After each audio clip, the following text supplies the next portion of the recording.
G'day to everyone out there, and g'day to Hex Enthusiast. How you going, mate? How are we all? Yeah, good to see people in the chat there already. Happy Friday, and welcome to the happy hour for everyone who's tuned in. Happy hour indeed. Happy hour. I'm going to crack my first beer of the day, so let's do it. Is it a clear one? Oh, the invisible beer. Sweet, very nice. What do you call that? A horny toad or horny frog or something? They spilled all over my keyboard. What's going on? It's a boy. That's the other one. Yeah, it's a boy. No, that one got shook up a bit. Far out. So, how have you been, mate? It's been 2 weeks. I've been away on holiday. Passed my ghost chips. Oh, we got class in the chat. My ghost chips, bro. That's a funny joke from way back. Yeah, fair enough.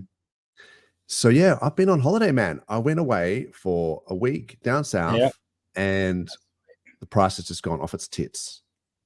Yeah, good time to be away, so you can't sell at least. So not that you were going to. Not that I was going to, but like the temptation would have been like, oh, we've got to take some profits because we've got this PTSD of bear market where that's right. Oh, there's a pump. It's like, well, if it's going to go down lower, maybe if I take some, then I can buy back and get more units or whatever. But no, I was away. I was at the beach and awesome. just doing family stuff and then I just was checking the charts going, holy moly. So it's done and then this week as well, pullbacks are for losers. It's just gone pump. Exactly.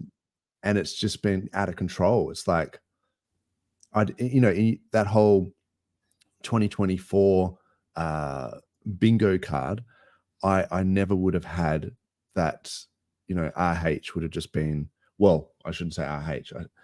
The sack wallets have just started buying up and just painting the chart green. It's pretty awesome. Everyone's been asking for it, haven't they? Like you see all these tweets and people saying, come on, hurry up, put some in and all that. And I was sort of thinking, come on, just keep being patient, wait up, and then bang, it starts happening. So it's good. Yo, 43. Hey, guys. G'day, 43 OG. How are you, man? I'm good, man. I'm good. How are you guys? How are you going? I'm very well. Thank you. I've just been on holiday. Oh, yes. How was it? It was good. Yeah. I actually caught up with Jexa down south. We were in Bustleton and it was lovely. We got on the beach and went out for dinner and stuff. And there were some other Hexicans there. So shout out to Danny and the guys. This was a very impromptu Hexican meetup. That's awesome. Very nice, man. I saw those beaches that you were filming. Yeah, they looked pristine. Oh, the water's just clear as you like and just it's very, the serenity, mate. The serenity. Yeah. You need to do it, though. Awesome. I'm glad you went away for a bit. Everyone needs to do it and have some time. Yeah. And it was just crazy because we've been in this sort of bear market day in, day out, week in, week out. And it's like, I remember the last stream that we did, there was some comments where people were like really despondent and kind of almost, the sentiment was really low. And I was just sort of saying, just keep DCAing and, chip away at your units so that you increase your total stack of units. Don't worry about the price too much and just trying to be encouraging. And then, it's just within 2 weeks or within a week, really, it just pumps so hard that I kind of feel a bit vindicated that it's like, if you were DCAing all that time, you would have done well. If you only listen to Dozer. Not just me, man. All the Hexicans, everyone's been saying like DCA,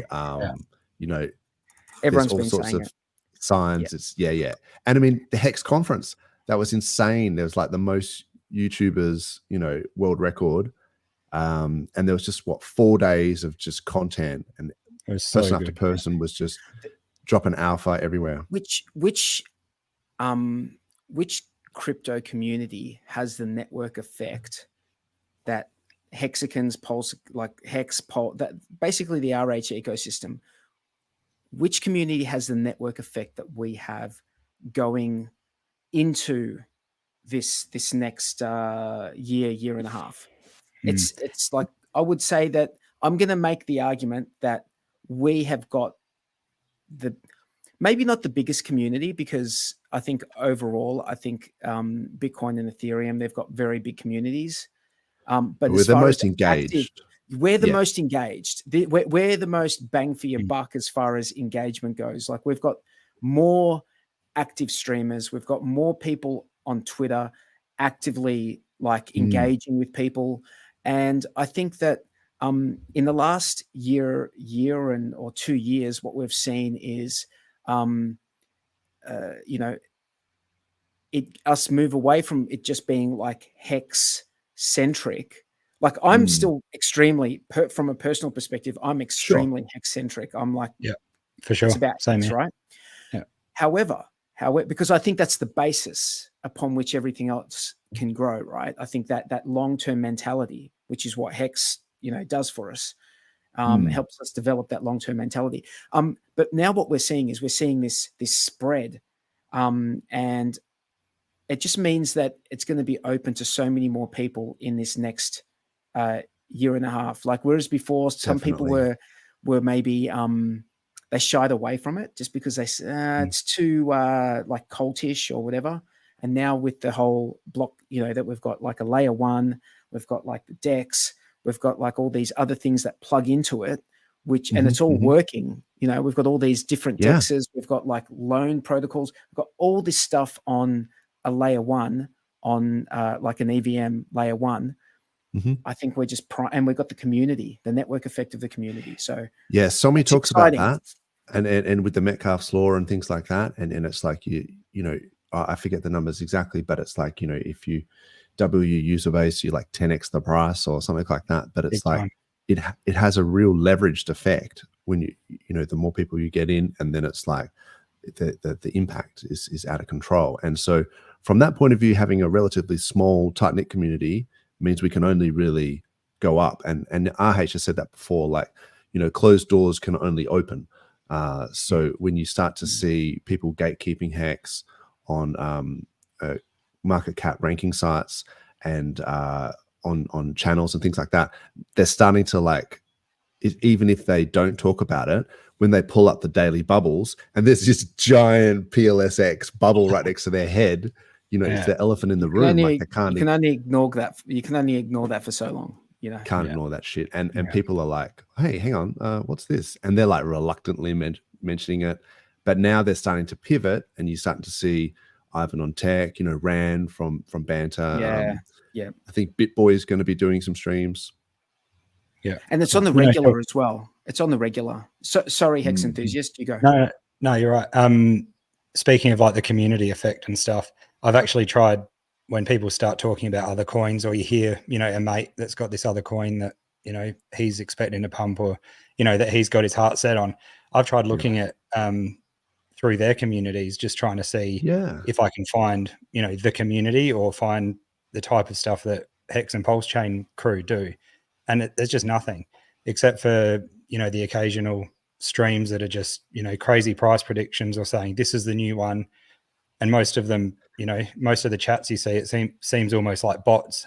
People probably think most of the PulseChain community's bots, the way we jump on stuff. But there's just nothing like it at all, the Pulse and Hex stuff at all. You would have to think that now we have, like, there's only so much that people can deny that the community actually exists. Like, once you break records and live streaming records, the 4th Hex conference, and I think we've had the second.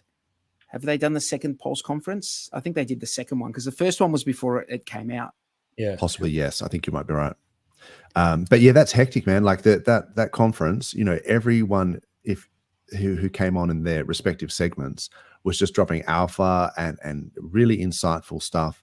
I was lucky enough to stream with Crypto Heartbeat and Donovan. Yeah, we had some real positivity, and the price was low, man. The price was real low, and we had this real, like, positivity going on. And also, I've got to shout out Donovan, because he is a champ. And this on Twitter, it's like Vajolarazzi, which sounds a bit sus, but anyway, he's got like 53,000 followers. Yeah, I was like, what is this? Some sort of sex toy, or But okay, I shouldn't say that. But anyway, I don't know what I don't want to cast aspersions. I think he just did a stream with Crypto Heartbeat as well, which was quite good. For Joel Larazzi, yeah. Anyway, he's a really nice guy. So yeah, so he just did a stream with. Did you say Crypto Heartbeat? Yeah, cool. Yeah. No, it was a good one. Awesome. And so I would say, yeah, check out his YouTube channel. It's not hex focused. It's like it does have a bunch of hex stuff on there, like his stuff, but he does talk about other things as well. And this is him. He's talking about the altcoin season in terms of like Bitcoin dominance. It's sort of trending over the different cycles. And then the Bitcoin dominance has hit this sort of resistance, and it might be sort of heading into alt season. So he's got some really good TA skills, and yeah, it's he's sort of pivoted. So I think his audience is going to reach quite a few people as well, potentially, new people that haven't heard about Hex and PulseChain. But yeah, I found the whole Hex conference thing like pretty impressive, really, that the amount of information that was there. And it's not like you were saying, Hex enthusiasts, like with these other communities, some of their alpha or whatever you want to call it, like, is very basic. Like, it's just like, our coin's going to $1, and you're like, yeah, pretty much. They're all going to $1. Yeah, or like just right to the technical, like too far as well. We've got like the real beginner, the intermediate, and the technical. So they talk a lot of stuff no one will ever understand. So like dev talk and stuff like that, where we need all of it. We provide all of it. So that's a really good point, man. I saw some article, I was reading about it, and it was like Chainlink's CCIP integrates Circle's USDC, right? And it was like I'm not a huge fan of USDC because I'm like a die man, of course. I think we all are. Because I don't like the idea that you can just freeze someone's stables. That's not why we're in crypto, so that we can have our shit frozen. So yeah, I don't like USDC. But the fact that USDC was Circle was partnering with Chainlink and all this sort of stuff, and I was like, oh yeah. Looked at the chart, price was getting hammered, and I'm like, see, that's the thing, isn't it? It's like you can have this. Oh, this is bullish because of this, and bullish because of that. But it doesn't necessarily reflect in the price. I mean, maybe it will, like long term, but it's more complicated than that. It's not just like, oh, I've got this layer 2 solution and it's good because it's got, zero knowledge proofs. It's like, yeah, there's heaps of them. Like, what makes yours special? Like, do you have some community that's just done some massive conference with, hundreds of streamers, or is it, like they don't have that missing piece that I think that we have. No, that's right. What about that? There was also a guy, like people that coming on, like, Aubrey de Grey always comes on. He's obviously believes in the product and in crypto itself as well, not just his longevity stuff. But there was another person, I can't remember his name. He came on with, I think, Dane and Corey, and he's like an investor that they've sort of got involved. He's heavy into real estate. Yes. And just seeing these new people that are willing to come in and, show their face and talk about this new product they believe in, and they're heavily invested and have been into different investments, for many, many years, and they believe this is proven track record. Too, so. Yeah, exactly. And Grant Cardone, Gary Cardone, those guys. I think quite a few of us have been, hounding them, but try and do it respectfully if you can. But apparently, they were bridging stuff across. In fact, I was going to bring up the bridge has been going bananas because there was a lot of FUD and stuff, people saying, oh, like the outflow on the bridge, but it has just been going out of control. So there's a few cool sites which track it, but and I was saying 43OG. What was that site? That's a June. It's just a June site. I can put it in the chat. But it tracks the actual coins being bridged across, and then in terms of volume, like this is 150 million, or whatever. So it's pretty good. Just I guess tracking the flows. There's another one. There's a Telegram. I think if you go to like PulseChain.com and you go to the bridge site, and this is how I get to it, but it's token sex. Remember we talk about this, the token sex thing. These guys have a real-time bridge Telegram, so it's down there, and then that in the Telegram tells you about when people are bridging in, so maybe you can try and get the jump on people. But yeah, so far what we've seen is the sacrifice wallets bridging in, which I think is just a dream come true. It's like I was saying to Hex Enthusiast before 43, just before you came on, and I was saying, like, in the bingo card of like things to happen for 2024, like, or like to someone's like Christmas wish list or something, it would have been like maybe, whoever is control of the sack wallets just starts bridging in and just starts like pumping the chart and just painting it green. And then if you had said that, what else is on that wish list? Well, there's a couple of things I can think of, but it's like, if you started to say things like that, people would have been like, no expectations, bro, no expectations. And it's like, oh, cool. Like, I'm not expecting that, but geez, wouldn't that be nice? And then for it to happen, I'm just like, can you believe it? Like, not me. Like, I couldn't believe it. Like, I have something that I would prefer didn't happen, but is most likely going to happen. And it hopefully is a positive thing. I mean, we will definitely be able to talk about it in a positive light with reference to PulseChain, and that is Ethereum gas fees skyrocketing when we get like that sort of hyper bull part of the cycle. It's just going to give us that we'll be able to say, well, you know what? I mean, but look, all PulseChain solves this. That's what we're going to say, man. But look, PulseChain solves this. Just so that we're being realistic here. So does every other EVM. Like, it solves the low cost thing as well. Yeah. However, there is a fundamental difference, and that is that we actually have a community, and we actually have stuff that is already ready and working, and it's a lot of stuff. And there's also like 8 bridges to get in. Like there's 8. Yeah. There's like 8 to 10 different ways to get into PulseChain. And I actually heard KDP say this in a clip somewhere, that like most other EVMs or most other layer ones have like 1 or 2 bridges at most. PulseChain has like a 8 to 10, so there's no shortage of options, and there's no shortage of options to get in. And there's also no shortage of working projects that are like working things that are on PulseChain that people can go in and use. So I think that's going to be to our, to the community's benefit. We'll have things to talk about. Definitely when Ethereum prices just spiked to the point where a send is costing you $20 or $30 and almost unusable. When the swap costs you $100 to $200 for a swap, that is going to price people like it's going to price the little guy, like someone who's got like a couple of grand. They don't want to spend 5% of their whole stack on a swap. You know? Yeah. It's just not. Particularly when some of these guys are chasing meme coins and things like that. And it's like, they're not putting in large amounts of money.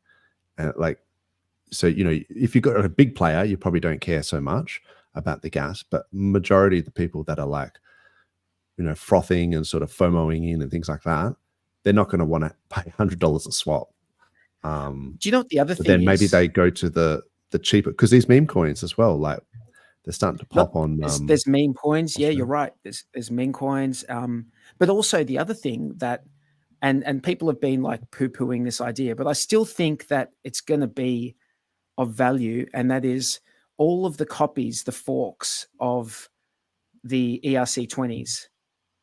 All of those forks, if any of them are paired with Pulse, and Pulse pumps and does a 20x, even that $5 that your stack is worth, You know, your stack might be worth $5 right now of your forked things. It's like nothing, right? Not even worth worrying about.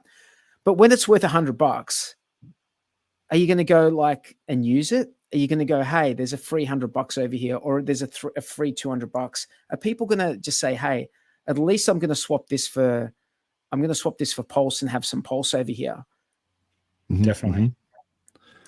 Definitely. You know, I was thinking about, I was thinking about all of the like different coins, and for a while there I was getting a bit annoyed at everything coming out and people investing in, you know, or swapping their Pulse for different things on PulseChain.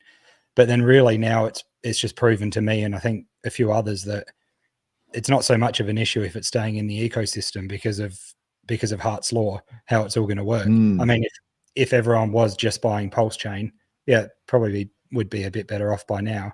But still, they're keeping it in there, and like you said, everything's going to move because of Hart's law, and all the liquidity being in PulseChain and just sloshing around in there is probably the best way it could be. Like it's and plus it's burning, man. All that volume, it's like it's going through you know, PulseX. It's the buy and burn for PulseX. And PulseX, I tweeted about that. Was it? It's out of control, man. Yeah, I got to pull up these bubbles. I'm too excited.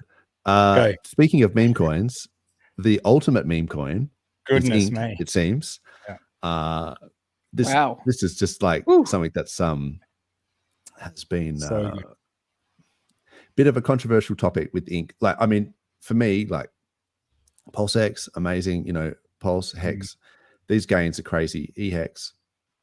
But this has been an interesting one for me, because this maybe highlights what we were talking about before of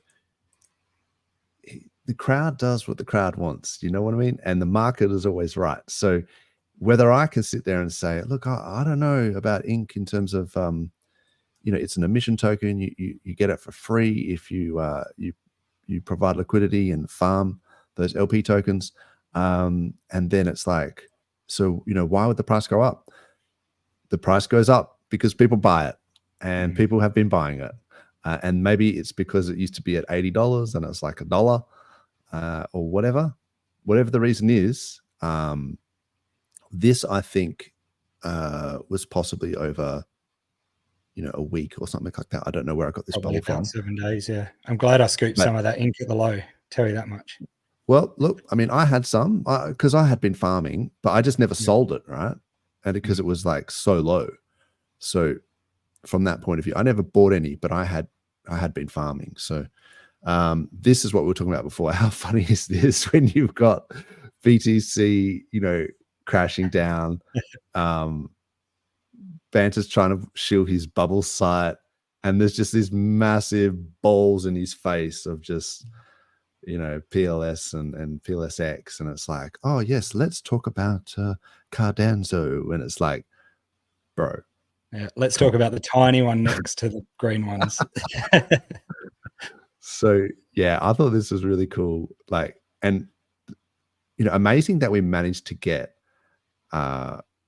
Ran and the Banter Fam guys to actually include, you know, PHEX and Hex and all this stuff. It's only a matter of time before they put Ink on there. This is so bullish for our ecosystem. It's so bullish for our ecosystem that we've got the, like, you know, you were saying it earlier, we've got like, you know, BitBoy, Ran, Ivan on Tech, who's that other guy? BitBoy. BitBoy, yeah. Just like there's this crew of people who are big, like YouTubers and big Twitter people, and they're talking about this ecosystem at the start.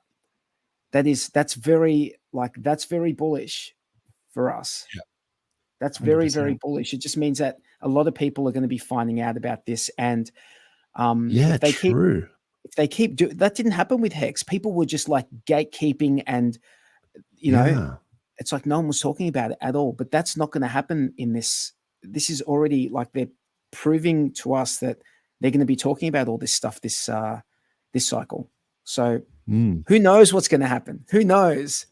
Yeah, man. I mean, you know, we were talking about it, but and then now got the magic carpet right. I thought this was funny. Love that. This was from a while back, but how's the poll?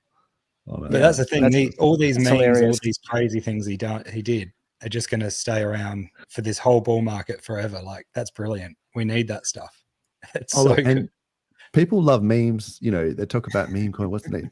You know, RH is a meme in himself. Like and he's done this on purpose. Like, he even says, like, you know, his words, not me, but he's saying things like that he dresses up like a clown or whatever for attention. You know, some of this stuff. He did some pretty outrageous, you know, marketing. So hopefully, you know, it's kind of like with the highest of stakes. It's like it looked bad when the price is going down, seeing him doing all this stuff, and he just going, oh, and people were just jumping to the basic conclusion erroneously that he must be selling, you know, the OA or whatever must be selling for him to be able to afford this stuff, not knowing that the OA had never sold any Hex and that he was already a millionaire before he founded Hex. So some of that stuff was just, you know, was just straight up wrong. But they were still using that as, you know, as like a false narrative against us. When the prices are down, it looks bad. When prices are up, it has a whole new feel to it. Like if you watch, you know, the THOS again, and you see some of this outrage marketing again within the prism or the context of that prices are doing really well, it actually just makes you want to buy more. Yeah. So Agreed. That's what I found anyway. Yep. Let me pull this. I watched it again the other day. I did watch it again the other day. Yeah. Yeah. Awesome. I think that's a slow burner. I think once, you know, because, you know, we're talking end of 2024, 2025, like when once you start hearing about the crypto on the radio and people are doing songs about Bitcoin and shit like that, and then they're starting to look up crypto documentaries and stuff, I think that's when that will really pay dividends. For sure. Hey, I was just looking at the Hex conference YouTube videos, and so over the 4 days combined, there's about 40,000 views. I think 39,000 views over the 4 days. Wow. So I reckon that's pretty decent. And then another 5,000 for the most YouTubers live. So there's definitely some people checking out what's going on. That's for sure. Yeah, man. Yeah, we got a lot of people cooking, a lot of protocols. Shout out to Tom Gillespie. He's got his own documentaries cooking. Another Aussie. Shout out to everyone in the chat. I haven't had a chance. Shout out to everyone in the chat. Make sure you like and subscribe, and also if you can, do something on, like, go like our social media stuff so we get some more people in the chat. That'd be awesome. Yeah, and really, if you can, just comment, like, whatever. Like, we don't care. Put some kangaroos in the chat. Just comment on something random if you feel like it, because I think any kind of engagement is good. Shout out to Spike, Clintrons, DJ Creditas, I think is how you pronounce it. I've been pronouncing that wrong the whole time, so apologies. Our resident DJ. Yep. He's our DJ, man. He's like DJ Cryptomatic, the Aussie version, because we had him on the Hex cruise, and he was pumping some beats. But he's been in Japan, man. Is he Greek? Sounds Greek. No, he's not Greek. No. Yeah. I don't know, but he's certainly not Greek. No? He's just an Aussie, but he has been in Japan. And when I say is he Greek, like, is he Greek heritage? Like, yeah, he's an Aussie. Yeah, I know what you're saying. No, I'd say he's got like Asian heritage or something. Yeah, I don't want to be rude. Yeah, some kind of Asian heritage. Sorry if we're wrong, Creditas, but yeah, he even sent me this hat. But it's funny, like, you know how, like, people, I mean, that's maybe a topic for another day, but you know how people sort of going, oh, you know, if you're Italian or something, and then you're going, yeah, but like pretty skippy because I've been like born in Australia, my parents are Australian, you know, but yeah, we're Italian. So you don't want to, like, yeah. But anyway, I hear what you're saying. Like bloodline. Yeah, so I'm an absolute mongrel. So I can't claim I've got so much random. So it's like I've got some Scottish and some Irish and some English and some French and bloody, but it's like Italian. It's basically just like absolute mongrel. I'm full blood Sicilian, right? But that means that I'm a mongrel.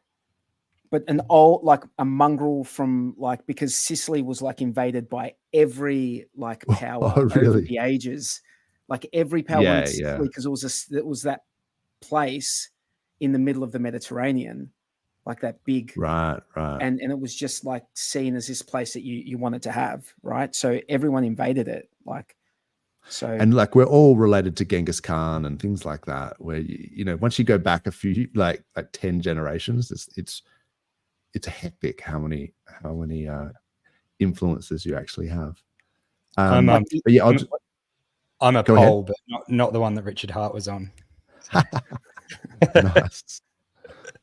I'll just quickly shout out some of the guys here. So I tried to do it on the fly and with the thumbs, but also some of these guys have been in here a lot, particularly during the bear, and we really appreciate it. Like it's great to have you guys in here. So Hexadelic, Finbear, of course, Retrostatic. I don't think I saw him before. So hey. That was some ghost train that we were on. Yeah, man, it's been a roller coaster. It's been and if you stuck with it and you keep reducing your your average buy, it's like it's paying out dividends now. So that's awesome. Today, Tom Gillespie, we talked about. Yeah. So, here we go. Tom says he's a mongrel proud wog. That's nice. Not an investment to us. This is actually we had a running joke, and you guys probably know this because I think you guys used to watch the Hex Late Show. We used to say that like the Hex Late Show was really like the Hex Wog Late Show because everyone was like a wog or married to a wog. That's so funny. Used to laugh at that. Yeah, so explain to people who are not Australian what wog means to us. It's an endearing sort of term mostly, but I guess it can be used. It used to be used as a really derogatory thing back in and still is. Is it? Oh, okay. But I find most not to Italians us. Call themselves wogs or whatever. It's sort of like the equivalent in the US with like not as, I guess it's not as bad as that. I think you guys know where I'm going with that. It's like it's sort of no. When I was growing up, it was like a racist term. Oh yeah, it would have been quite horrible. And then like obviously you adopt that with each other, and it's like a term of endearment. Well, I'll tell you who I would say turned that around was that Nick Giannopoulos guy. He had that movie Wog Boy. Yeah, was okay. I remember Wog Boy, and I think they're actually Greek. They're Greek. Yeah, but they really leaned into that hard, and it was piss funny, and so it's like it kind of took out the malintent, like the malice in it, and just made it funny. So I think, I mean, it always depends on the context, right? Like that's the same with anyone that gets offended by words. It's like you realize that that's a word, but it's actually the context that makes it like the intent. Exactly. So you have to be respectful of context. And I know there's like Fat Pizza. Do you know the Fat Pizza guys? Yeah. They're funny, but they take the piss out of it. Skips and all that. And now stuff. there's heaps of them now. There's that there's the YouTube guys who do the WOG stuff. What's that? The two kids like from school. Haven't seen it. I haven't seen it. Oh no, hang on. I'm gonna bring this up, and you guys have to see something from this because it's hilarious, man. It's hilarious. Cool. Hey, while he's doing that, Tom go ahead. Says he said he's totally impartial to the Kiwi knowledge. So is he having a crack? I know. Is he having a crack? Well, or is he... look, I don't want to cast aspersions on Tom's accent because it sounds a little bit layered on a little thick. And I know he's a comedian, and but certainly there's a lot of Kiwi in it. But you almost can't tell because he lays it on so thick. But credit to him, he's pretty funny sometimes. He is. I even have some of his G'day in my wallet, so we'll see how that goes. Hey. Oh yeah. I think that's your cool. Aussie duty to have some G'day. Yeah. So Red Squirrel says, we're back in the bull when a sloth and a squirrel have their own NFTs. They're cool. Red Squirrel's yeah, NFTs are tough. They look really cool with the like military outfits. So they're sick. I got the sloth ones from the Friday, the Free Mint Friday. Shout out to the Tang Gang. Yeah. They're going to do their Friday free mints again. So Squirrelware NFT. Oh, look, Ash is in the chat. Claz loves the NFTs. She's all over it. She wakes up at 5 a.m. and she's like, I gotta get these free NFTs. I'm like, all right, you're keen.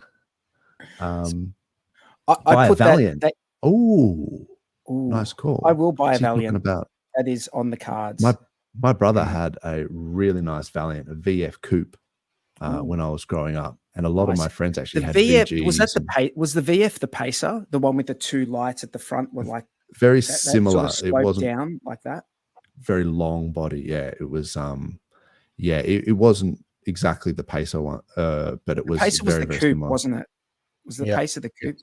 Yeah. Well, this was a coupe. It was a 2-door. But it was really nice. I'm really spewing. He sold it actually. But a few of my friends had VGs and a few other Valiants and just, I had a just CM. general, I had like one of the last ones before they sold the factory to the Mitsubishi. CM was like a boat. It was a whale of a thing. I'm spewing. Awesome. I sold it now. Man, American muscle cars are the best. Like, let's just. This was an Australian. Oh, okay. I thought you were talking about Chrysler. It was a Chrysler, but it was built in Australia. I think the block. I'm not sure what the block. The block was a Hemi. Yeah, like a 265. It was a 265. No, actually, you know what? Actually, no. I had the 245.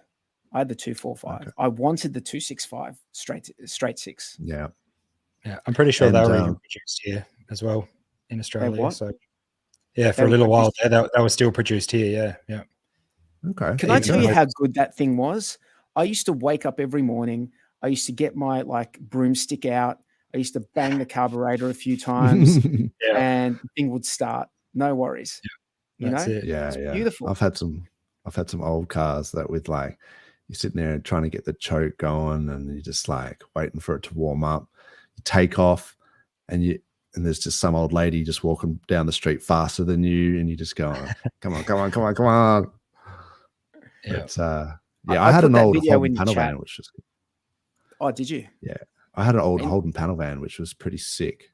I thought. Sick. Anyway, used to go the surfing and stuff in it, and the old actually it was a WB, but it's like the Sandman style, which was straight back with no windows and stuff. So that was awesome. Valiants, I just got distracted by that, but great call. I love a good bit of American muscle. I'd love to get a Mustang, or my brother's got a Chevelle, a really nice 66 Chevelle or something. It's really sweet. Class wants to listen Pulsar. So everyone's just starting to get their hex flexes ready in their mind. They're like, ooh, that's dangerous. Can I ask you guys, if everything goes the way we hope, tell me what car would you like? Let's say you've got I don't want to hear a Lambo or some shit. I want to hear what Barracuda. Aussie car, if you could get Aussie. an Aussie or something Mad Max, the XB, the full blown Mad Max XBs. See, I don't know those cars you're saying, like the Lambos. I get to handle quite a few of them, doing different things with what I do for work. So they're not, for me, they're sort of I see them, not Lambos. I want a one day McLaren 765 LT will be what I want one day. But for now, I just want my R31 Skyline back that I sold when I shouldn't have. So Skylines. That's what I want to get with the VL turbo setup on it and get driving that again, street car. So, but yeah, those high end cars are pretty amazing to drive. Tell you that much. I don't like the Lambos though. They're definitely the reputation. Well, speed bumps, man. If your car can't get over a speed bump, then I don't know. Maybe you need to think twice about it. I don't know. That's it. The McLarens are something else, though. They're freaking amazing. Yeah. Yeah, bloody hell, yeah. The McLarens are awesome. Yeah. Anyway, we should probably get back to crypto because that was a wicked derail. Thanks for that. Just before we, what was your car 43? Oh, what was yours? Yeah, 43. Oh no, I was just gonna say there's a video in the private chat like that. If we can just before we get back to things, if we could quickly just have a look at that. We don't have to watch the whole thing, just a little bit. But I think I would like just so that I can actually drive it with like my family in it. I would feel safe driving it with the family in it. Well, probably a retro mod, like 265 charger. You know. Yeah, chargers. Just something with the 265 in it, you know, a straight 6. So it doesn't like so it's not too you know, doesn't guzzle too much petrol. Yeah. Chargers are awesome, man. Like, yeah, they're nice. No doubt. Let me see if I can pull this up. So I reckon we should invite the neighbours can you hear that? For Australia Day. Yeah. Well, it is about acceptance and multiculturalism. Yeah, well, I don't have a clue. What is the point of Australia Day if we are not with Australians? Honey, we can go, but trust me, they won't feed us. We should eat before we go. I'll make you something. Dad, I'm going to the park with Joel for a drink up. I'm not staying here. Brian, you're staying here for Australia Day? No, I don't want to. There's nothing fucking Australian about taking drugs and fucking shitting yourself. Oh, Dad, I've got to accuse with the boys. We're going to make us come back after. I'll see you after. No, you're not with you. You're coming with us to the neighbours for Australian Day. Happy Australia Day. Happy Australia Day, mate. Come on in. Happy Australia Day. And it's so. Well, loving his enthusiasm, this one. Happy Australia Day. Come on, Aussie. Come on. How long does this go for, man? Yeah, I'm gonna have to stop. Don't watch the whole thing. Funny. I didn't realize it was going to go for ages. That's hilarious, though. Those guys are. I laugh my ass at those guys. What were they called? Super Wog or something? They're called Super Wog. Yeah, Super Wog 1. They got 3.42 million subscribers on YouTube. So Super Wog. Oh, really? 1. Yeah, that is nuts. That's so funny, man. Okay, so in an attempt to steer the ship back to crypto. Come on. I know. There's so many things. Yeah. I've noticed, like, because the ink price has been pumping so hard that the farms now, the APR is starting to crank up. Let me just see if I can pull this up. Sorry, I should have had this ready. So have you seen, I mean, even just in the ink PLS pairs and PLSX, 56, 42%. But these USDC, so if you are wanting to buy PLS with USDC or DAI, this is another way of doing it, really, is providing some liquidity. And then, you know, if the price is pumping up, then you're well, actually, if the price is pumping up, then you're selling it. You want it to come down, yeah, so that's actually probably a bit dangerous, because if you think the price is going to pump, then you're probably going to get some impermanent loss to try and capture that yield. But, you know, maybe we're going to get a bit of a pullback, and then if you did set up an LP position, you would be buying as it pulls back for cheaper than what it is now, while earning fees. So I just wanted to highlight that. I think that the PulseX farms, and maybe that's some of the motivation behind people, you know, buying up the ink, is also like, because that's a bit of a, you know, 4D chess move, is to crank the price of ink to make the farms more profitable, and then people just come in and start farming more. So, yeah, I think that's, and also I think it's a good way to keep in mind for, you know, taking profits and things like that. You can do it through LP without wrecking the chart, and plus you get no slippage. So there's a few advantages there. Lies beneath the truth. Oh, look out. I've been around for ages. Hello. I see him on X token quite a bit, so he's always the first one to chat. So g'day, it's good to see you here. So yeah, that's awesome. And so, another thing I want to chat about, if I can, is the Grayscale premium discount. So, this is the discount to the actual the value in the trust. How for the whole bear market, we saw it down to like 46% discount, and it was just crazy. And so my basic understanding was always like, if people are going to be buying Bitcoin, and that's the only thing that makes price go up is buying it on chain. But if they can buy it for a discount using fake Grayscale BTC, then it's taking away that buying power on the chart.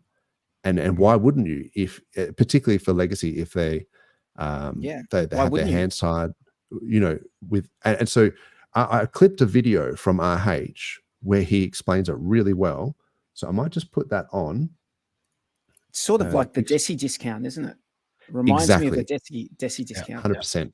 And I was going to point that out. It's like when we start seeing that DESI discount and we go, ooh, hello, because why would I be making my own 10-year stakes when I can snap up some DESI? And, there's pros and cons for why you wouldn't, in terms of like low liquidity. And also when the DESI stake expires, there's going to be a rush there for people to cash out. But then people can buy the dip and then they get a good deal as well. So let me just see if I can stick this on. Here's the problem. Wall Street prefers to buy Grayscale than real coins. They have their hands tied. They're not allowed to just buy random currencies. They have general partner agreements that don't let them do that, or limited partner agreements, but whatever. And they buy Grayscale. Grayscale usually trades at a 20% premium. Currently, it's at a 15% deficit. Wall Street would rather buy 15% cheaper coins from Grayscale than real coins. So what happens? Real coins price doesn't move up because you're not getting the same buyers, you're just getting sellers. And so it brings the Grayscale price up a little bit, but then both fall with the Bitcoin price. And so it's like, and then you end up down here. And so as long as there is a deficit in Grayscale and there's no premium, you're not going up. You're not. Because all of Wall Street would rather buy their coins at a discount than real coins. So as long as that Grayscale premium's there, you ain't going to hear a bullish word out of my mouth. As long as the Grayscale deficit's there, you're not going to hear a bullish word out of my mouth. When that deficit disappears, when it turns into a premium, when I've seen a capitulation wick, or if we want to do a bump and run bottom again, like we did, fine. I'll be ready to call the bottom. But as long as I see that deficit, I don't see any capitulation, and people that bought JPEGs for $1 million are still balling.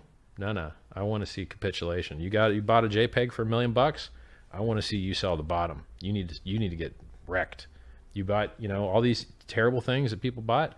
When those guys sell, then we can go up. That's my opinion. Wow. Yeah. I just really love that clip. And I tweeted it as well, a smaller version of it. And then I had someone ask questions about it, and I tried to explain my interpretation of that. But I thought that whole clip really sort of illustrates it quite completely. So yeah, and if you look at the Grayscale discount now, like it literally was minus 46%, and it's touched 0%. It's about to switch. That's a great clip, by the way, what you just showed. That's a really good clip. Yeah, I mean, it's because they're ETFs, right? So we're talking a year ago, like 40% discount was a year ago, right? That's what that chart said. So a year ago, you could get almost twice as many Bitcoin for your money. if you bought through Grayscale, but obviously you don't hold the Bitcoin. Yeah. So there's a couple of things there. So one is that if you're a big, investment company and the risk of doing self-custody would be huge. And imagine the insurance and trying to convince board members and things like that, oh, we're just going to self-custody it, we're going to do this, we're going to do that, or we're going to keep it on an exchange and hope that the exchange doesn't just get wrecked. So there's a whole bunch of risk, and especially when you're pooling large amounts of funds.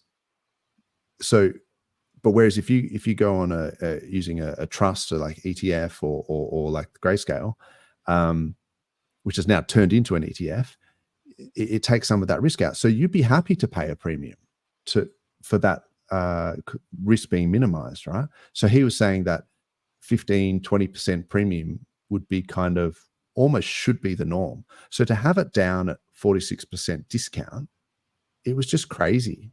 And it was stopping all the buy pressure on BTC on chain, on market, I should say. So what's now the that deal it's with gone Grayscale? As far as it's turned into an ETF. So yeah. Yes, but when those people who bought, wasn't there a 6-month delay between when you buy and then being able to sell? Is that right? Yeah, I think there was something like that. Yeah. Something like that. So if you bought a year ago in Feb, or 11 months ago in Feb, and then just sold before the ETF came out because the 6 months have passed, then you've like recouped, like you're actually selling. You're not selling at a discount. You're selling at like close to zero discount, which you've made 2x probably. Just the Bitcoin. You've 2x just the Bitcoin, but just forget about like the actual dollar value that you've. Because what was the price a year ago? What was the BTC price a year ago? Have we got that? Well, the absolute bottom was 17 or sort of 15 to 17K, I guess, like a wick down. I can pull up a chart. I'm going to have a quick look, right, just to see where we were, what BTC price was. I've got BTC here. So you're talking 2023 sort of Jan Feb would have been around about 25K. 24. Yeah. 23. So it's probably 2x in price and also 2x because of the discount has gone up, like in terms of total number of BTC. So you've probably done a 4x on your money.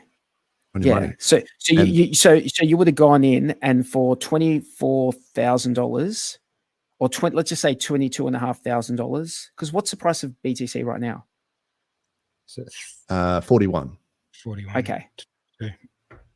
Just to make my maths easy, I'm going to say it was like 20.5, right? Yeah, exactly. Yeah.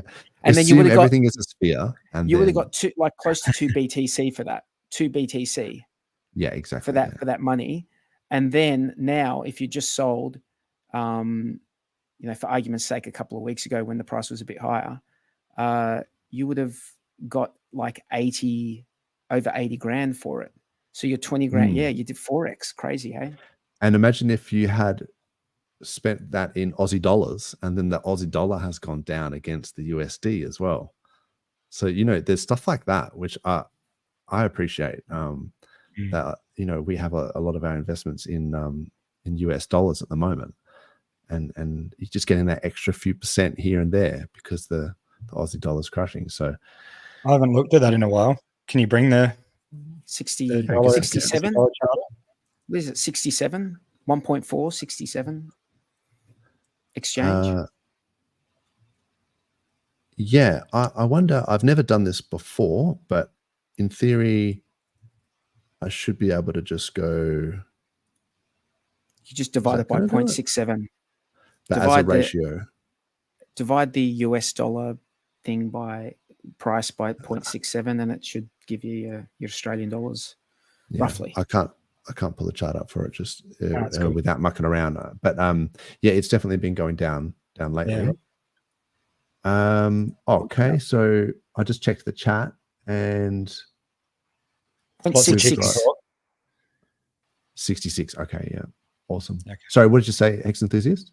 Lots of chicken talk in the chat. Oh, I don't know how you managed to do that, man. You're always participating with the chat while we're talking. You're good at multitasking, because I'm trying to find out different tabs and everything. Here we go. That's a nice one. Thank you for all you do. Really enjoy the streams. Lives in USA. Always getting into bed. Stream started. Going to sleep. That's cool. Thanks, Carl. Awesome. Appreciate it, man. And you always catch us, and shout out to the replay gang. But yeah, that's great. By the way, can I just speak to that for a second? But sure. Thank you, Carl. Thank you, because the only reason we do this is because there are people who listen to what we're doing.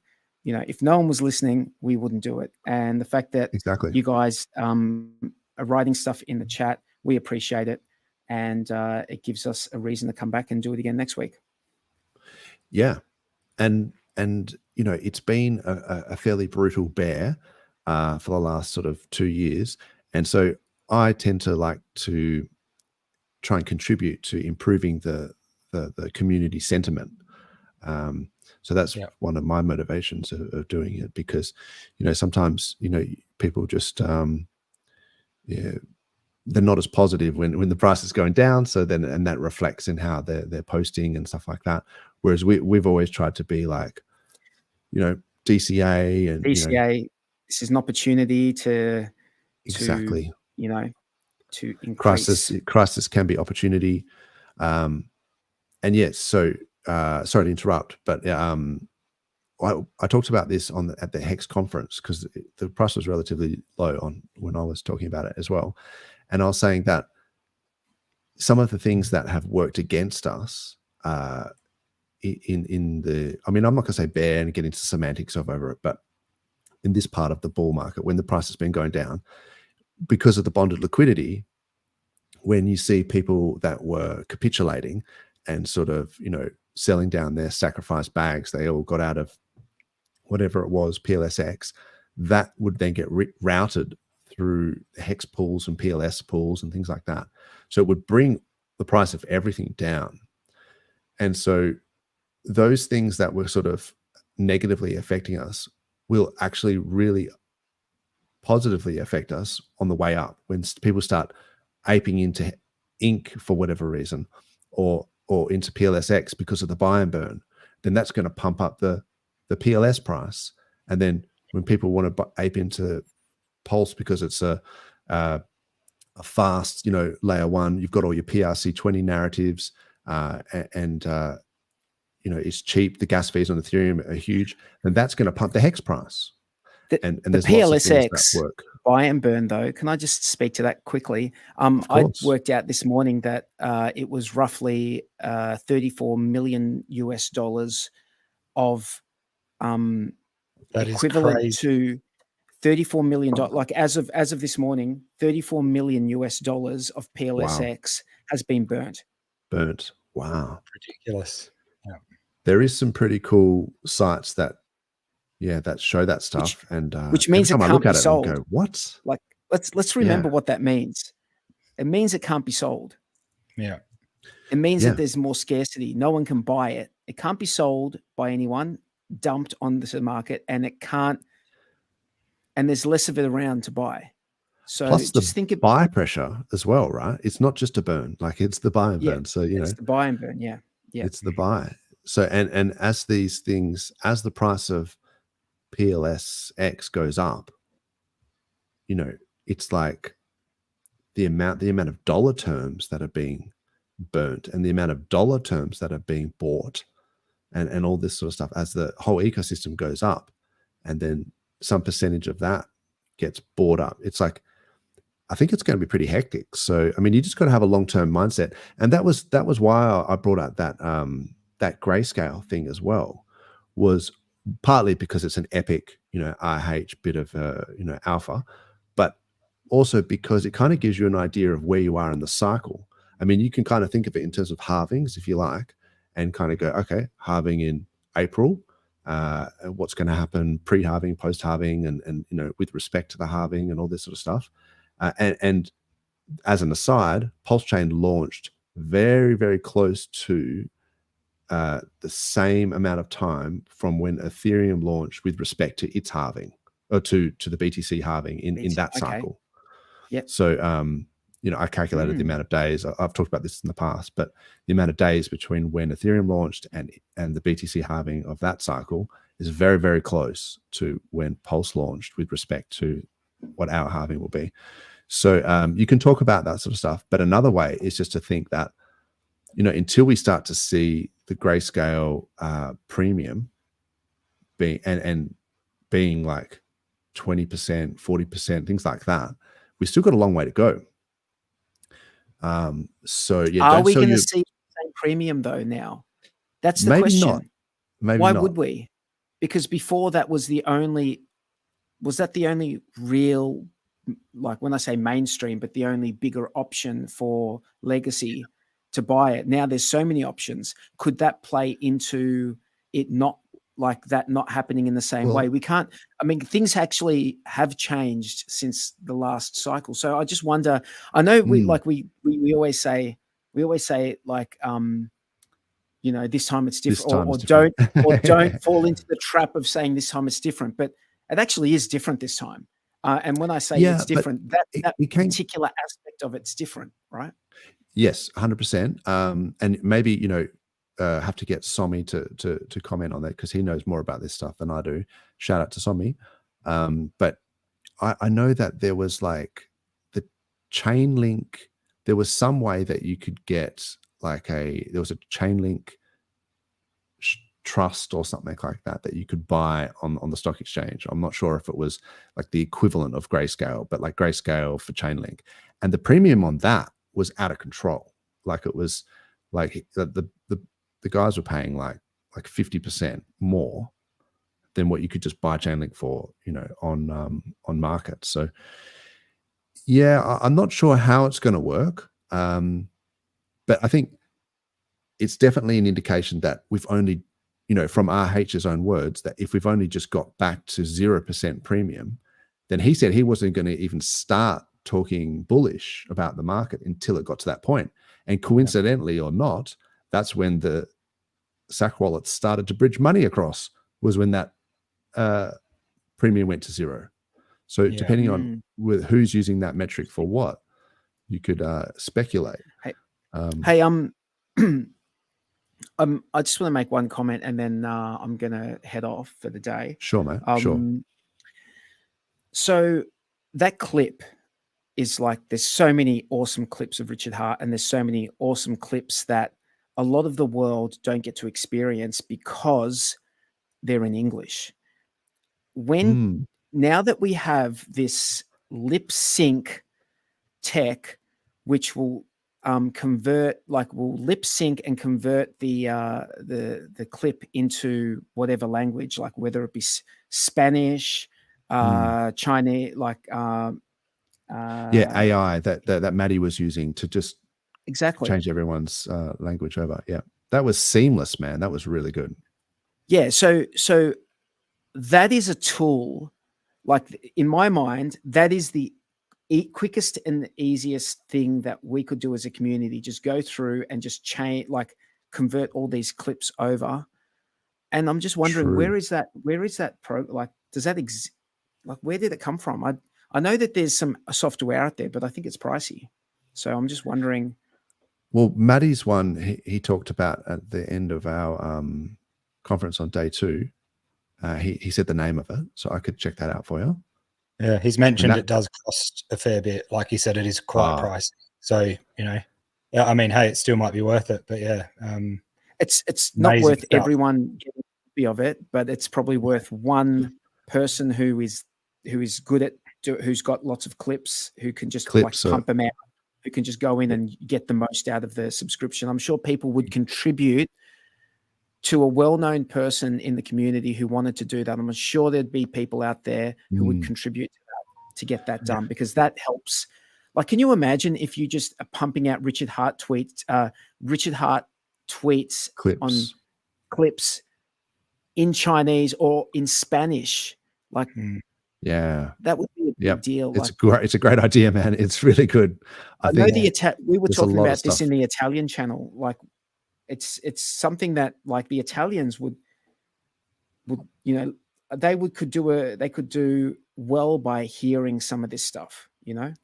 Yeah. And I Something mean, like maybe. that. Sorry, you go, man. Sorry. Button in. I was just going to say, maybe if you are bilingual and you are thinking that you want to start a community in your language, maybe that's something that you can do, is just to try to translate some of that stuff, or because there's transcripts and things, and there's multiple ways of doing it. But what were you going to say? Sorry, mate. I agree. But yeah, that hexsearch.io or whatever that site is that sort of you can search Richard's videos, some sort of community thing like that. And if people to put a pool of funds together to get this subscription or something, and just get, you know, a lot of those videos pumping out. I think hexsearch.io is awesome. Yeah, really there's so many, so much of a community that we could grow and that could come in that don't even understand or know anything about it. Yeah, because being gatekept by language, so it won't be a barrier soon. It's full on. For sure. How's the Finbear's joke? You can read it. Yeah, I started scrolling down, and there was so many the chat's going off. Thanks, guys. Yeah. It's a bull market chat. That's what we'd like to see. It's all cranking. I'm going to say goodbye, guys. You could disappear. No worries. Yes. I'm going to see you later. I'll see you next week, which happens to be Australia Day. Oh, so we're going to have a special Australia Day, because we will be celebrating Australia Day, even though Woolworths does not want to celebrate it this year for some reason. We will be celebrating it. It doesn't matter whether you're a Malaysian Greek like DJ Creditas, or whether you're a wog like myself. You come and celebrate Australia Day with us next week. I'll see you guys later. Sounds good. Catch you, man. Thanks 43. Appreciate that, man. Right. Catch you next week. We might have to stream from the boat. Look out. Yeah, I didn't realize that. I was like, oh, I'm going to be having the spit outside and the Barbie and cranking, and I'll be quick stream. Cool. Yeah, that'd be interesting. Yeah, that's interesting about so when I grew up, Australia Day was actually all about that sort of multiculturalism, where it was actually embracing, everyone as Australians. So I don't know why the sort of woke people have started to turn it into a divisive thing, because it was actually more of a very inclusive thing. That's how I. It's like saying you're one of us type thing. We are all Australian. Doesn't matter, irrespective of how many generations you've been here, because Australia's a very young country, right? So it's we could include been around a couple of hundred years. City as Aussies. There we go. Yeah, so. And plus we're all descendants of convicts anyway, so it's sort of like, you can't get too high horse on that. You've got to get off your Clydesdale a little bit. Yeah, that's it. Now there was a couple of interesting things here. Yep. This halving, BTC should retrace to 3,000. I was going to say 35 grand, or maybe Ash, but no, maybe he is. I think we're seeing a zero there, but I don't know. Maybe. I guess that's not that low in terms of percentage, from 41K to 35K. Yeah, okay. Okay. There's Dylan jokes. I'm not sure if that's appropriate. I'm just going to keep going. More jokes.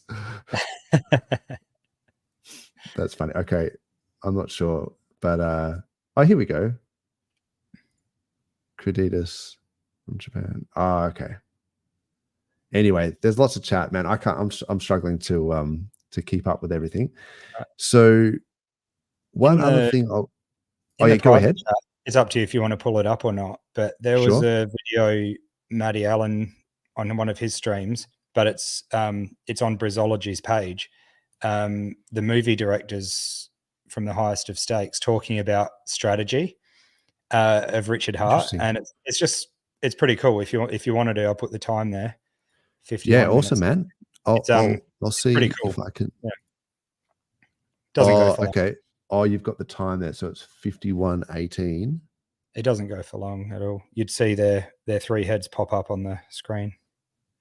Yeah, I'll if you can, but yeah, see if I can share it here, because I have to do it as a tab. Oh yeah, that'll work. Credides reckons he's a WOG Asian now. So there we go. That's all right. Yeah, there you go. If you can make the screen a little bit wider. And now you mentioned Richard disappearing into the night. Didn't happen. What do you guys make of him not streaming these days?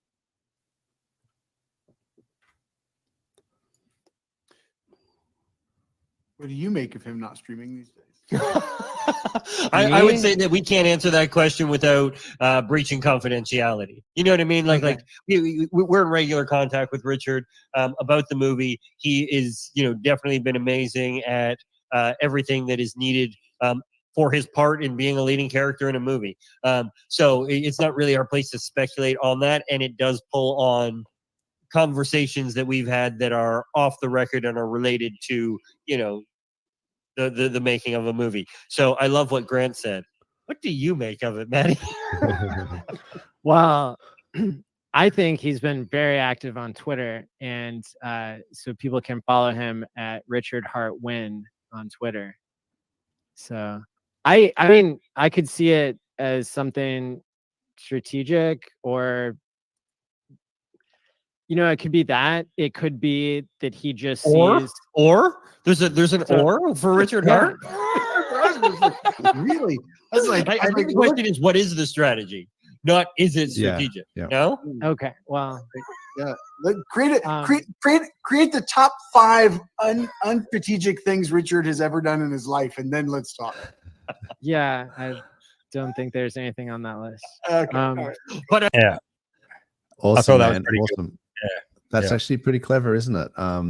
Yeah, as if he's not strategic in anything he does. So I suspect, even down all the SEC stuff that's going on, the forehand straight back with the letter and stuff like that. He's oh man, onto it, knows exactly what's going on. Even the so bullish outrage marketing. How much was he not just trying to get attention for PulseChain, but trying to get attention to smack these people down and get crypto moving big time? There's strategy everywhere. Yeah, it's pretty cool. Yeah, that's a good point, man. Like having his team of lawyers and the guys just sending in, with that, like you say, the return serve and all that sort of stuff. I thought that was really bullish, and just the fact that he's fighting, that to see that spirit, to kind of be like, we're going to, lead the charge and kind of like try and get a good result, not just for Hexicans, but for everyone in crypto. I thought that was a really positive sentiment, and the chart responded, man. Like everyone was just like, let's go. Absolutely. So yeah, that was really cool to see. And also I've noticed he's been chatting about in his tweets about the price. Like he's been going, check this out. Price did a 2x. And if you have been around, obviously you have, but people listening, you will remember that he loves to talk about the chart, and he loves to be able to brag on a 2x, on a 2x. Yeah, exactly. And it goes back to that comment from the Grayscale clip where he was saying he wants to see capitulation. He wants to see the people who don't believe to get absolutely crushed on the way out, so that you take all that economic energy out when the price is low, and then then we can go up and also with the Grayscale premium thing, then we can go up. And then so he was really waiting for that. He was kind of even talking about the NFT buyers have to get wrecked and stuff like that. People buying $1 million monkey JPEGs and stuff. So yeah, whether you think that's true or not, that was certainly his perspective. And then now we're starting to see SAC funds getting bridged in. And even I saw on a KDP thing just briefly. So shout out to KDP. We talked about her earlier. She's a smart cookie. And she was saying, she's really good. And she was saying that the SAC wallet was actually selling as well, which was like alarming some people, but it was buying. So, and so what it was doing was it was actually establishing some support at a certain level. So if you think about that in terms of like just painting a chart and creating support at key support lines so that then you can go up to the next resistance and things like that. I mean, at some point you're going to be in price discovery, because like say PLS, for example, what did that go to? Was it 00027 or something was the peak? That's not that far away, right? So no, I was looking at that today. Some of these charts are not far off price discovery. A lot of them. Yeah. So people will when 1x, that was the joke. Like, when can we get back to the sack price? Which I always kind of found amusing. I mean, apart from the fact that everything is always a 1x, but just that if you had been DCAing, that 0001 wasn't the sack price, because this whole time has been a sack, if you can think of it. And then maybe your sack price average might have been 405 or something like that. So you might be at a 2x already. Like, maybe not. Maybe your cost basis. So that's why it's different for everyone. But if it's done a 2x from 405 to 1, and even now it's like 3014, I think. So it's just killing it. It's not that hard to believe that it could do another 2x, and then it will be in price discovery. It's never been higher. And if you believe that we're early in the cycle, that's a pretty good time to be in price discovery. And the fact that this sacrifice wallet set is bridging in not only to create lines of support and to pump the price or whatever, but actually to thicken and thin the liquidity.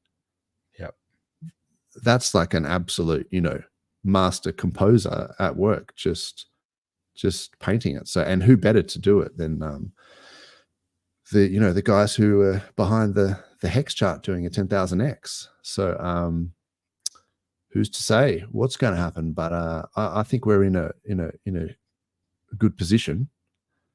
Yeah, exactly. Master painter at work. Can't wait to see what else happens. But if you didn't have conviction before, people have got to have it by now. Surely you can see it in the sentiment just all around. It's built back flipped, up. Hasn't everyone's happy.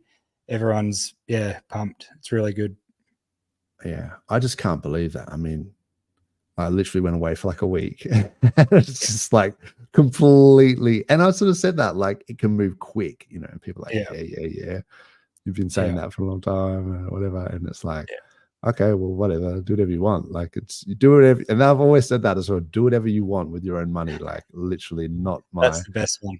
That's the best one. I will. Because I don't have anything to gain if you or lose if you buy or sell. Really, like, it's not going to affect me unless you're some like massive whale or something, which I highly doubt. Do whatever you want. So and I've always said that. So I'm glad I've been taking my own financial advice. I'll tell you that exactly. So, we've been using our own brains. I've talked about that before as well. Like, sometimes you see things. There's the Davos guys at the moment. The WEF, and it's like you might see some discussions about certain things, and it's like, you just have to use your own brain to see what's going on and make your own decisions. Yeah, that's right. Rather than just believing the narrative all the way. Looks like 43 put the Italia Hex Telegram in there. So awesome. Cool. Do they stream or anything, or is it just a Telegram chat? 43 OG did, and I think Bluey did some Hex Italia streams. That's awesome. That's cool. And they were just like speaking Italian. Good on them. Yeah, so there's definitely that was a while ago. I'm not sure if they still do it, but I think there is some Italian speaking, like native speaking Italians that out there that do streams. There was certainly the Spanish guys. But yeah, I mean, but the interesting thing is that I saw on Twitter, someone said someone should do an Italian stream or something like that. And I'm thinking, actually, there fully is, So sometimes people don't realize that this stuff is actually already out there. One other thing I wanted to talk about, just briefly, was I noticed, we're talking about these influencers like Ivan on Tech starting to, Ran, BitBoy, everyone's now, and like we said, it would happen as well, that once you see the green candles, all of a sudden these massive bubbles in their face, they can't help but mention the elephant in the room. CryptoFace was one of those guys. So he's a trader, and he was talking about his SAC, and I think he was a bit, down on speaking relatively negatively, I guess, about for a while. And then obviously now that it's pumped up, he was starting to pay attention again. And so he's got 142,000 followers. And he was saying, like, can someone tell me an accurate price of PulseChain right now? So he's obviously checking his bags and going, oh, holy shit. Yeah. It's actually. Yeah. And so, shout out to all the people that mentioned stuff. But there was one thing that I thought was really interesting. Someone said, go on Dex Screener, right? And check it out. And he said, this site is cool, but I still can't see where the USD value is. I'm a noob, tell me where to look at. Now, and then he's saying, put the ticker in the search box top left. Now, I'm not sure if I should take that as a grain of salt and say, is he taking the piss? Because obviously he's like a big time trader, and he doesn't know how to use Dex Screener. But, and then some people have said, in the replies and things, oh yeah, Briz, a shout out to Briz, he's funny. How do you not know how to use Dex Screener? And then someone said he's trolling. And then, but someone sort of said, look, no, he is a trader on an exchange, on exchanges. So he may not be doing that stuff. Now, I suspect he probably was trolling and maybe just getting eyes on it, more people commenting. Yeah. The default, and things, when you go onto those, it comes up as the USD value to start with. So surely he's but even to search for it, like if you go dexscreener.com, it's not going to come up with Rat Pulse. You have to actually search for it in the top left. So it could just literally be him just trying to get engagement and playing dumb, right? But I have noticed people who have been in crypto a long time have said some really dumb shit over the years. And I have to do a double take where I'm just going, and like, BitBoy was doing MetaMask swaps, and like he was bragging about, never selling his Ben coin or whatever. And then people were like, bro, like 2 weeks ago, you talked about your wallet and it's a doxed wallet and we can see you selling it. Like, and why are you using MetaMask swaps? Like, and it was like, do you not know how to use Uniswap? And then it's like, oh, of course I know how to use anything. Oh no, he's just joking, right? But I had a friend who has been in crypto a long time. He's made a lot of money, serious dollars we're talking. And he was a trader, and he still is a trader. Trades, we're talking small percentages here, puts in stop losses, but all on exchanges. And he literally asked me, he goes, bro, how do I use Uniswap? What do I have to do? And I'm going, what do you mean? Like, so you've got MetaMask, or have you got a Trezor? Like, have you? What wallet are you using? Like, is it a Chrome wallet and you're using hardware wallets? And he's like, no, I don't have any of that shit. Like, I just use, exchanges. And okay, well, you probably need to get a hardware wallet. And it was like, just like basic stuff. And you start to wonder, did some of these guys actually use real DeFi? Like, are they just literally just trading on exchanges, and they literally have no idea that DEXs exist and how to use DEXs? I'm starting to think that that's actually what's going on here, because, it could be some of these guys taking the piss, but I wouldn't be surprised if they genuinely, some of these guys are like just used to buying on exchanges. There was another guy, because, I was talking about that Nakamoto coefficient, and finally got, shout out to Corky, got it, and it came back as 6, and it was more decentralized and more censorship resistant than Ethereum, all that stuff. In the GitHub, because I had subscribed to it, someone came in and they were up in arms about PulseChain having, this Nakamoto coefficient of 6. And they were saying, how can you have this? Because the volume is only It's got like tens of thousands of dollars of volume per day, and there's no liquidity. And I'm like going, what are you talking about, bro? And so he was looking at like on CoinGecko, if you go to like sexes, if you go to centralized exchanges, I'll just pull up here. I think he looked up, I think he was doing it by chain or something, but he was looking under like the centralized exchange version of it. I probably shouldn't pull up because I haven't got the link in front of me, and it had all these weird exchanges like Kanga Exchange, and like these weird exchanges that had hardly any volume and any liquidity. They would have on it. all of it. Yeah, exactly. Yeah, they probably only got what was airdropped to them. Yeah, and I'm going, nah, man. Like we've got dexes, like we've got PulseX, we've got 9mm, we've got fiat, the Fux ones, liquid loans, holding their USDL. Not liquidity, holding much. Crazy. I mean, but even like I don't think if you go on Dex Screener and you go PulseChain, I don't think it even shows like, so up here, 9-inch Uniswap. So it's got a bunch of other ones as well, but it doesn't even show like 9mm. Yeah. And it's not hard to go, look by liquidity. There's $55 million, man, of liquidity in PLSX, $30 million Inc, $28 million. There's heaps. And these guys are saying that there's no volume. Bro, $16 million volume right here. Like it's like, and this guy's like in the GitHub. So he's obviously like a coder, and he's doing all this stuff, and they don't even know how to look it up. So I'm thinking maybe we are still a little bit early, Yeah. I mean, a lot of people, I think even the Cardone brothers and that, I heard they were talking on the Twitter, and I know other streams have talked about it, but they've mentioned in a way that, it's better for them to have someone to call if they've forgotten their password or whatever, and have it being held by a centralized exchange, which is scary.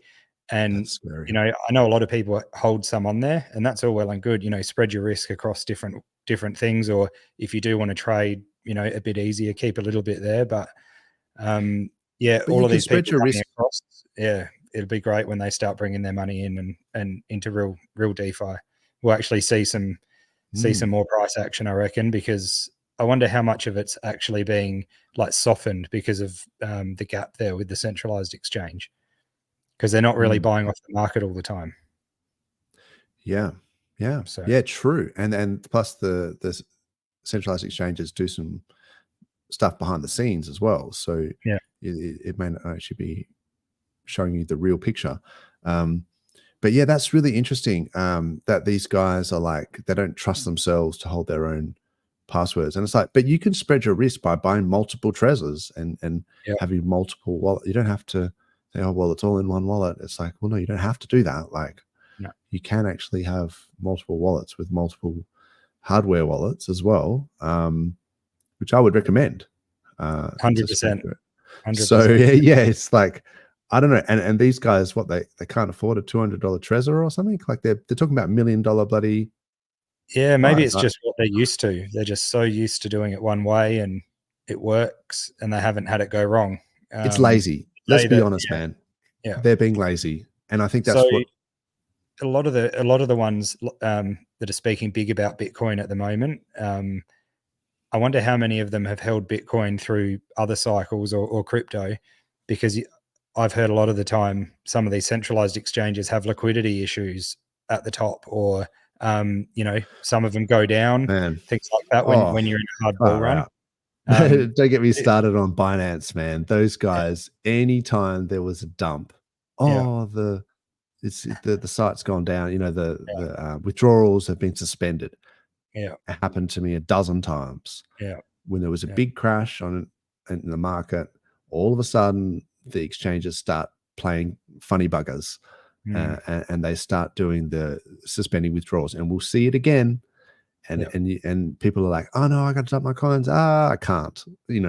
Not that you should be panic selling anyway, but just the fact that they do that and they blame it on some tech issue or something. Oh, it's just our service can't handle it. It's like, yeah, that's right. So how much would these people be getting upset when they can't sell or can't make a move when they're in that situation, when they're bull runs hit big time, whereas we can sit there and play, and we've got so many different avenues. We can always, down, you could do the other, and you can always crank up your slippage and things like that. And you can pay aggressive gas, and there are things you can do if it starts pumping and you are trying to FOMO in. But yeah, so my friend who trades on exchanges, like, he's a really nice guy, don't get me wrong, and he's really smart, and he's made a lot of money, all that stuff. But just the fact that he doesn't know how the DEXs work, it just does sort of make me think, wow, he's been in crypto for a long time and he's never used MetaMask or DEXs, and you're thinking,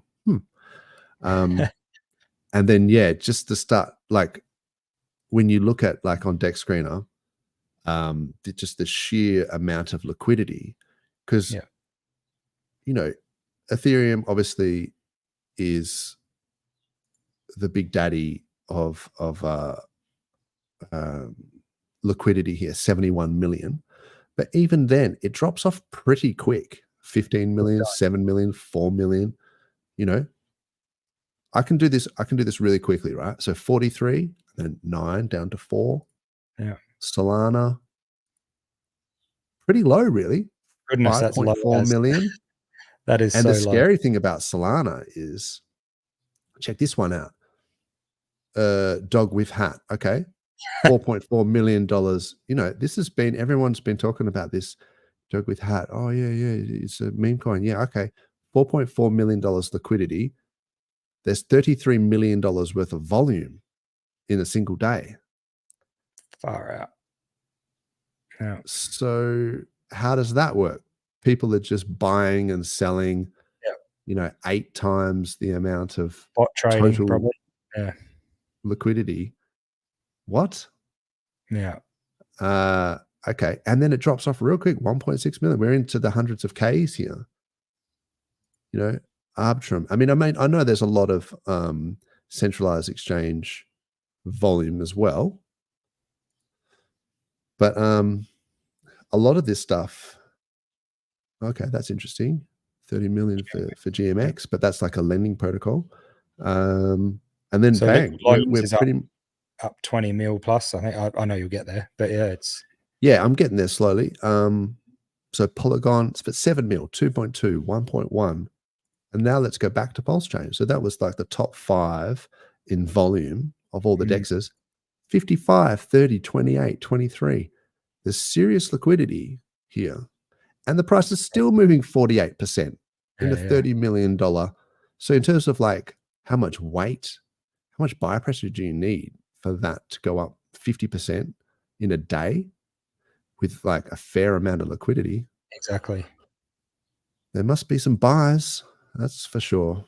Big time. That ink price is looking pretty good. It's good to see one of the RH coins in like a full dollar amount. I don't know if that has any difference in market sentiment or where people want to buy, but like seeing the $3 or $2 kind of looks pretty enticing. Or you see the lower dollar amount of Wrap Pulse and that with all the zeros. Maybe people will push to buy that more. So that's a unit bias, right? Yeah. So it has the exact same value, but the unit bias is, oh, look, 40 whatever or 3014. Okay. Yeah. So if it goes to $1, this is the oldest meme in the history of crypto. What I consider to be, and this is why, don't get mad at me, PDI people, but this is why I've like talked a little bit down on some of the PDI sort of things, because it's the oldest, it's the simplest maths you can do. Oh, well, if it's 0001, then if it goes to $1, then I'll get 1,000x, we did it. Or whatever it is, 10,000x from 0001. Anyway, I just said it was simple and then I fucked it. Yeah. But like, so say it's at 10 cents and you go, well, if it goes to $1, then I'll 10x my money. And if it's at a cent, I'll get 100x, Yeah. So yeah, it's a very simple kind of thing where people can go, I've got this amount of money, and if it goes to $1, then I'm going to get my 10,000x or whatever. It doesn't have to go to $1, people. Like PLS can go to 101 and still make, 1,000 millionaires and a bunch of billionaires. Like it doesn't have to go, not everything has to go to $1. So I do like that unit bias of people being able to have hundreds of millions of PLS or PLSX, because that feels like you're a baller, and it's like, oh yeah, sure, what 10,000? Yeah, there you go. You have 100,000. Like that's right. I've got 100 million. Like, I don't even care. With it. Yeah. Exactly, and that's what you want, is people to undervalue it at the start, whether it's just a million pulse here. So you've got to be careful buying $1 million JPEGs and stuff, a million pulse JPEGs, 100%. because you might find that if it does, even 100x or something, you might be going, oh, hang on a second, did I just pay $10,000 for that? Like, in retrospect. Exactly. But then to go back to your point, which was that the ink having the dollar value, it sounds pricey, right? So, ink is at $80. Holy shit. Or, if it goes to that, that's what it was or whatever, or it goes to $50, but that's what you're getting paid out in the yield farm rewards.